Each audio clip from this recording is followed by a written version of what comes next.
Hi, welcome to One Word a Day. I'm Sophie, your pilot into the universe of Chinese. We are going to continue our journey in learning just a little bit more about this amazing language every day.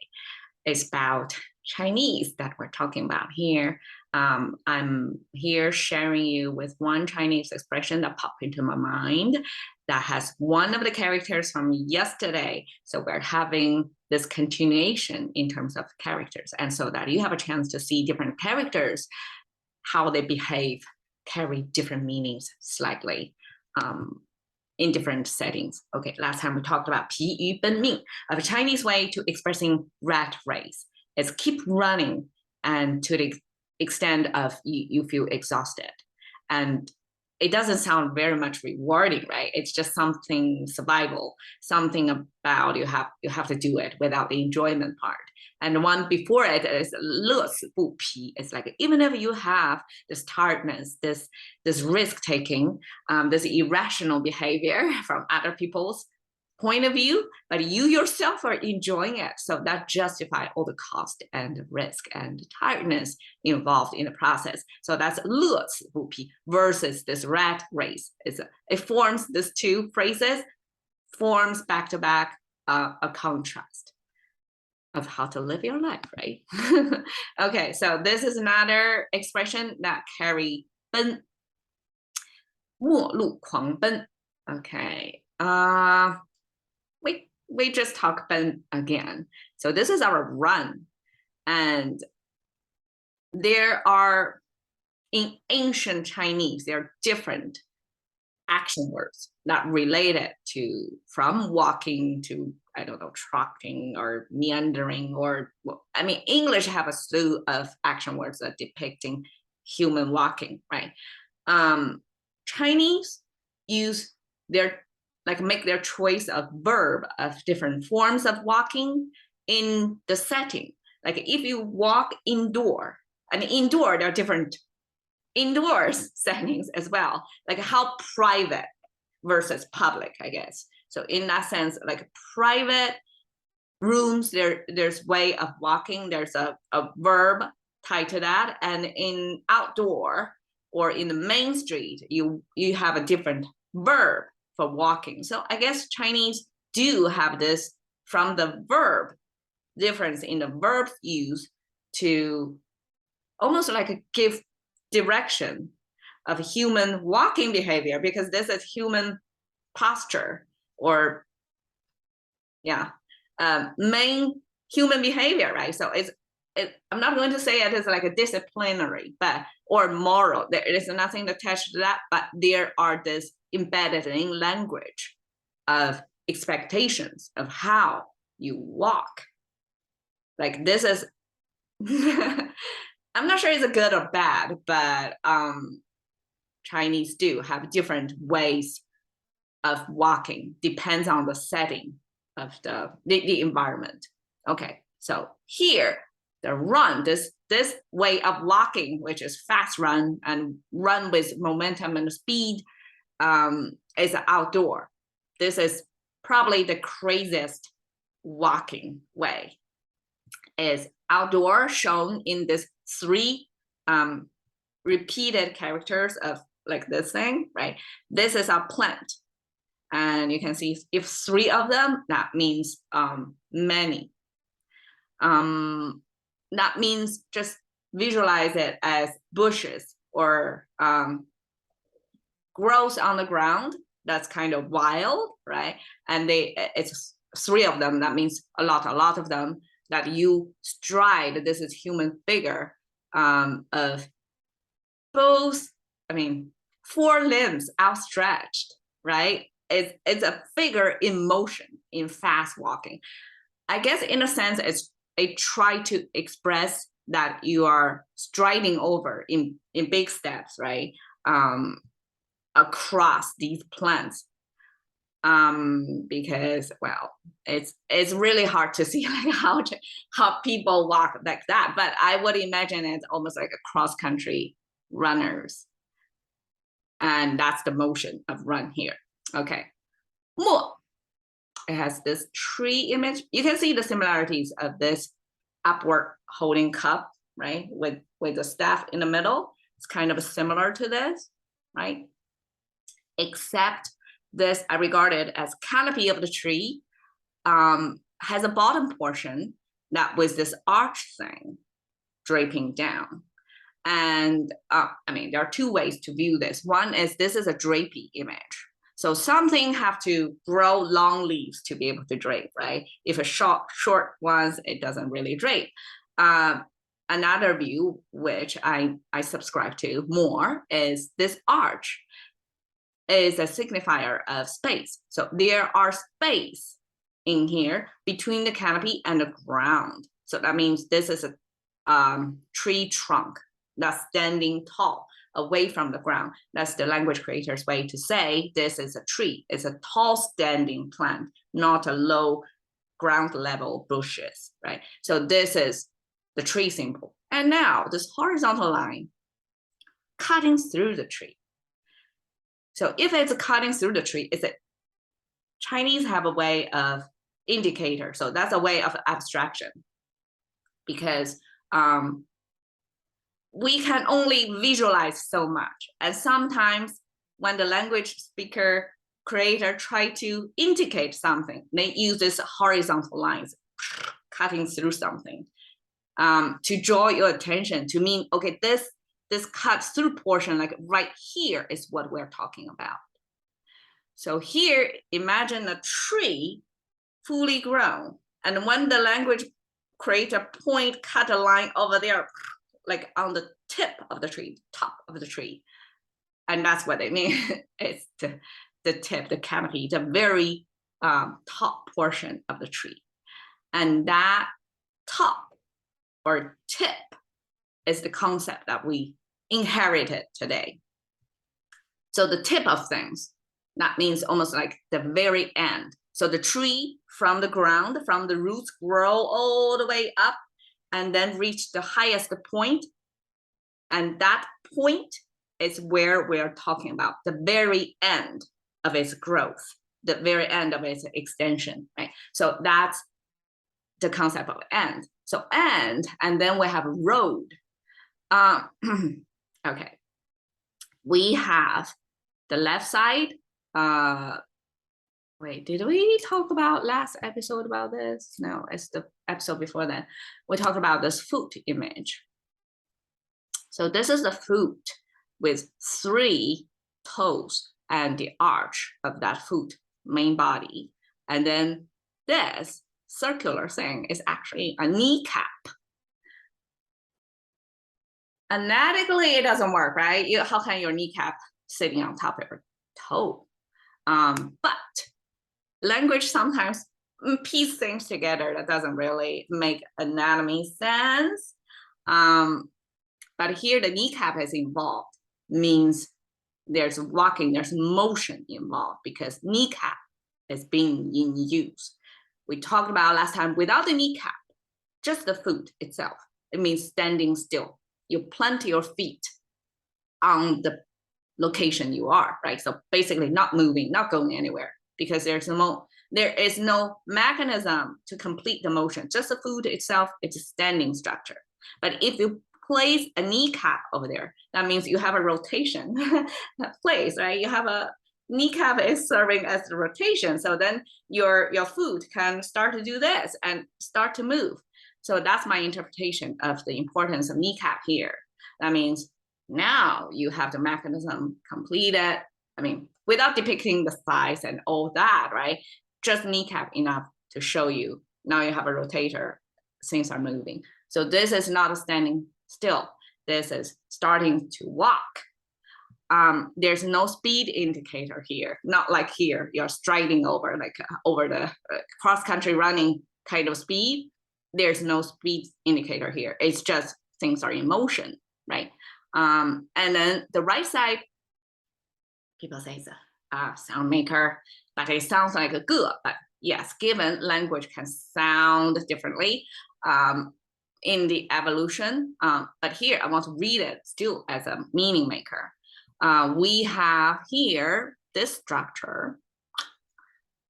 This structure means backward walking.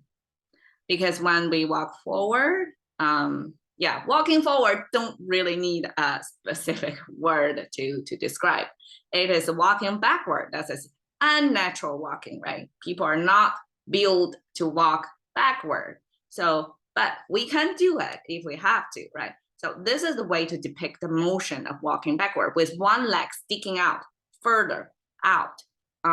So it looks like one leg is shorter, the other leg is way longer because imagine when you backward walking, you have to, because the kneecap doesn't support you, to bend your calf like reaching forward. There's no bending backward motion, right? So you have to stick out the whole leg and use the rotator, I mean the pivot point, not on your knee, but on your hip, right? The hip joint, use that as the full length of the leg to sticking out backward. So that's the way, you know, behavior-wise, we can observe that's backward walking. And then we have a mouse symbol over here. So it's like, okay, somebody speaking something, meaning giving orders, ask you to do something, but you're walking backward, meaning you have your own thought. You don't follow the instruction. So this don't disobeying over here in Chinese actually means individual. It means I have my own way. I'm not following your way. So that adds to the individuality. That's the beginning of our thoughts of, okay, yes, society do give you, you know, disciplines or directions what to do, but individuals do have their own approaches, their own ways of things, right? So this is the capture of that. Like you hear something, you receive the order to move forward, supposedly, right? Forward is the natural way, right? But you decide to walk backward. So that's the individual character. In Chinese, it sounds like a good. It's individually counted. And okay, so now we have this walking and we have the individual walking. What do you think that means? That means people coming together to walk, but they walk their own walk. Either they walk in different postures or ways of walking, forms of walking, nobody judge, or they just walk into different destinations. They may walking in opposing directions, just do their own walk.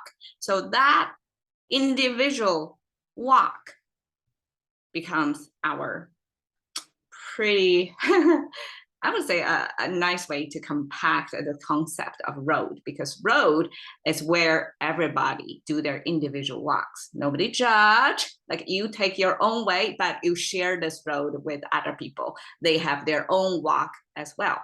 That's Chinese way of road concept. It's this whole collection of people walking, but individually walking their own walk. Okay, I find it's a beautiful concept. Okay, Kuang. We have again sideways placed dog image. So this is our Chinese way of dog. It's a simplification, right? Dogs have 4 legs, but over here it's just probably 1, 2 legs, and then the other 2 legs are abstracted into that. And these are the dog ears, these are snots. So snot. So we look at the dog again sideways for efficiency of space. Now, the right side. In contemporary Chinese, it looks like Wang. Wang is abstraction of ancient jade trade. So jade as a main decorative and precious stone material was used probably as a currency or something, I don't know, like a collector item or whatever. There was a big deal about trade of jade before, because I saw that a lot in the language.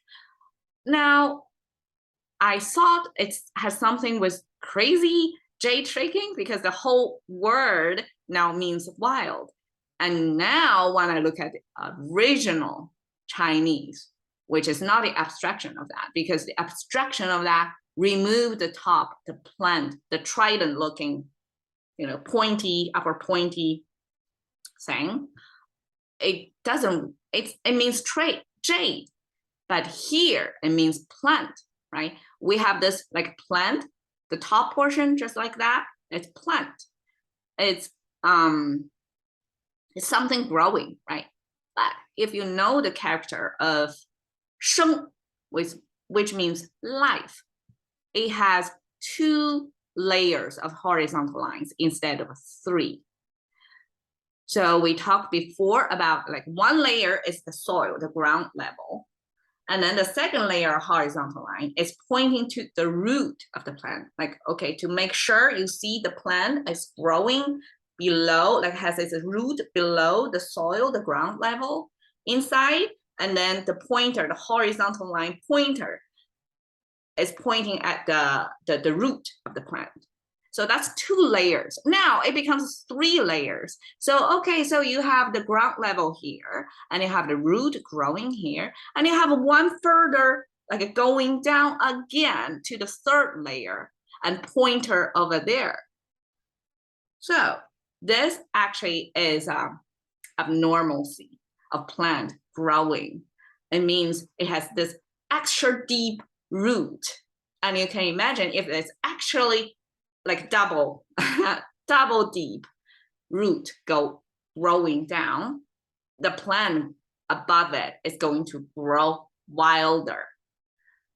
I'm recently reading a book about hormones. So hormones are chemicals inside the body to control your growth among many, many other functions, right? Growth is one of them. So this plant growing with extra deep root, this abnormalcy could relate it to the hormones of the plant as well, that it's showing this extra energy of growing out of control. Like it's not a regular life in this, 2nd layer deep root, but this goes to the 3rd layer below the ground level. So that's Chinese indicator of too much energy. And Chinese actually believe in balance. If you're at the right level of energy, it's good. If it's too much may not be a good sign. And this wildly growing plant now paired with the dog, it actually depicting sometimes dogs go crazy. I don't know. I haven't seen a crazy dog, but apparently it exists, and people use that wild dog that's kind of attacking people or just crazy dog behavior. I'm not a dog owner, so I have no idea of how crazy dogs can be, but it's an easy observed, I guess, a frequent enough occurrence in people's life. So language creator pair this wildly growing plant, which, I mean, it's growing underground, right? Or it's outside people's living space. So we don't really get to see that phenomenon of somebody ultra boosted by hormones to grow wild, too tall, too big, too fast in whatever dimension, to pair it with a dog. With dog gone crazy probably is easier to observe. So this gone wild dog image becomes the wild eventually applied to people as well, people behavior. I mean, human behavior. Now we have the end of the road, right? So you see, Chinese doesn't have small word, like the end of the road. So that's 5 different words to make it grammatically correct. In Chinese, we just say 末路, 2 characters, same thing, same concept, the end of the road. Wild run, so means wildly run, right? Run wild.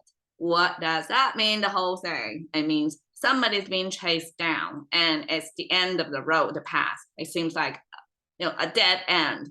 Is you run for your life. And this chasing down by people, we can see from this poster movie. I mean, I didn't see it. I didn't even check it out. But when I search 末路狂奔, this is apparently a translation into Chinese and I think it's a good depiction of being chased. Many people behind them, this couple, and they are running. So this is suitable to depict the 狂奔. It's like running to your max capacity. Like you have to go wild. You have to get that extra boost of energy because you're running for your life. And as a 末路, it's like you're running to a dead end. Eventually you're going to be captured or you find a way out somehow. And that somehow is the suspense that audience of like us are supposed to, be captured and to find out what's the end, what's the solution, how they get out of that bad situation.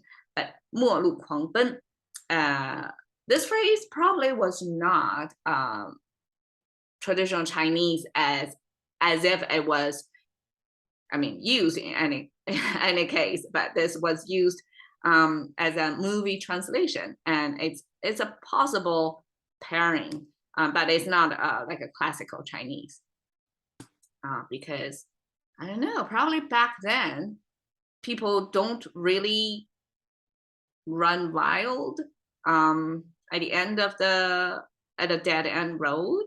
I don't exactly know. The ancient societies, like you can be found through your family. There's a whole network of pinning you down, right? Even if there were no GPS, there are ways of governance of individuals in society. So there are ways to pin you down, and you cannot. Probably besides like merchants, like you trade, you travel, most people are stable. They stay on their land.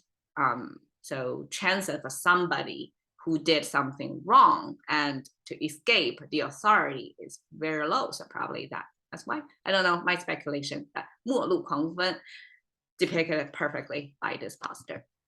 Crashing into the currency of thinking by one word a day with Sophie. See you another day.